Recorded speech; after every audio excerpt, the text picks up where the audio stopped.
Friends, आज हम sweater लेकर आए थे और इसके साथ देखिए एक टैग भी आ चुका है। ये टैग दिख रहा है जो लॉक टैग होता है, क्लॉथ लॉक टैग, ठीक है। तो ये अब तो इसे हमें फिर से वापस रेणुकूट मॉल में निकलवाना जाना पड़ता। तो फिर मैं सोचा कि इसको निकालूं तो निकालूं कैसे।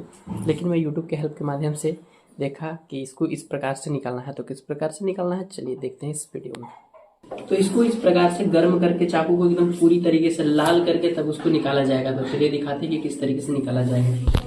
लाइए कैमरा मुझे दी। तो ये सबसे पहले हम इसको फ्लेम पे रख चुके हैं और इसको थोड़ा सा हम गर्म करते हैं। अब रीड करने के बाद इसको क्या करना है, इसको रख लीजिए यहाँ पे फोकस करें। अब इसको पकड़ के ऐसे पूरा गोल में काट लेना है, लाइक आगे से एंड पीछे से, इस टाइप से। देखिए ये निकल गया। अब